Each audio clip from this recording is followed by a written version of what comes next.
皆さんおいっす。オグリキャップの故郷笠松町出身のプレシです。この番組はウマ娘プリティダービーを5分でガチャ更新の内容を攻略していくコーナーでございます。マジで5分しかないのでさっさといきましょう。まずガチャで追加されたウマ娘からですね、有限バラマンハッタンカフェから見ていきましょう。こちらのマンハッタンカフェは長距離差しキャラクターとなっておりまして、固有スキル条件見ていきます。回復スキルプラス速度アップとなっていまして、現状だと桜ローレルとかがこの回復プラス速度アップだったんですが、あちらは順位 30% から 80% だったところ、こちらは 70% までですが、いつでも発動できるということで、次の長距離が 3600m ということもあって非常に強力なスキルかなと思います。続いて内的体験は頂上体験へ進化いたします。なんと順位条件なしで最終コーナーに入ると前に出ることができます。京都競馬場だと2回まで、中山競馬場だと4回までと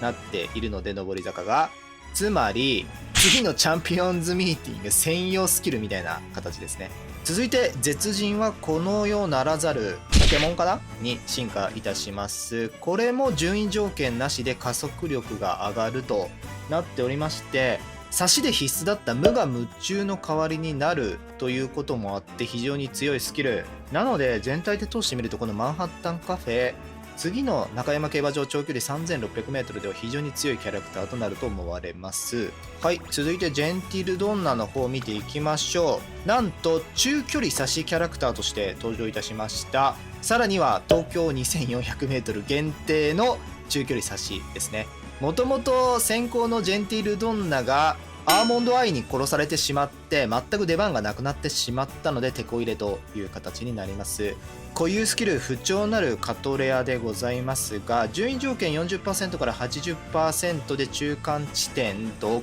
そこそこ難しくはなっていますが、 400m で速度プラス5000です。あんま強くないね、この部分だけ見ると。ただしこの不調なるカトレアは継承スキルが強くてですね、速度がなんと3000アップする継承スキルになりますので取っておいて損はない。続いて進化スキル闘争本能はさあ踊りましょうへと進化いたします。順位は 40% 以上となっていて、前に出るプラス加速となっていて、東京レース場 2400m の場合、ダービーオークスの場合は最終コーナーが始まるタイミングが終盤となっているので、それより前で前に出ることができます。続いて突撃魂は最強淑女の誇りに進化いたします。こちらも順位条件ありとはなっていますが、東京レース場 2400m の場合はとてつもなく速度が上がるとなっています。全体で見るとそこまで強いキャラではないとは思うんですが、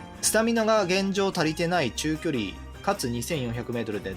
最も長い距離では差しキャラクターとしては筆頭レベルの強さになりますので、次の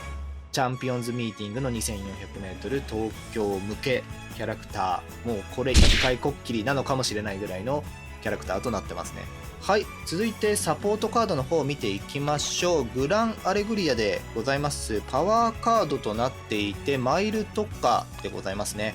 でこのグランアレグリア、性能だけ見ますと非常に強いキャラクターで、貫突しないとスキルポイントボーナスが取れずトレーニング効果アップが 20% となりませんので貫突必須のカードとなってます。覚える金徳は天真爛漫と元気はつらつで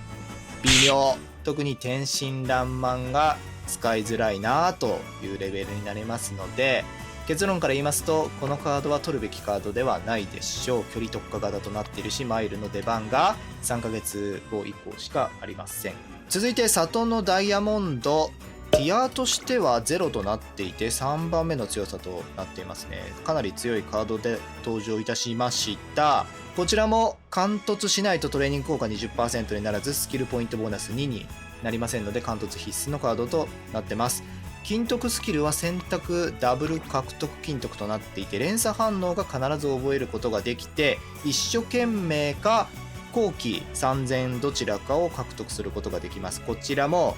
強くはあるんだが長距離専用スピードカードということもあってわざわざ取るほどでもないのかもしれないんですが、次の中山 3600m の時には指しておきたいカードですね。はい、今回のガチャ更新見てきましたがいかがだったでしょうか。取るべきはウマ娘の方ですね。サポートカード2枚はちょっと取らずにウマ娘の方どっちも取っていいキャラかと思います。というわけでプレシがお送りしました。お疲れ様です。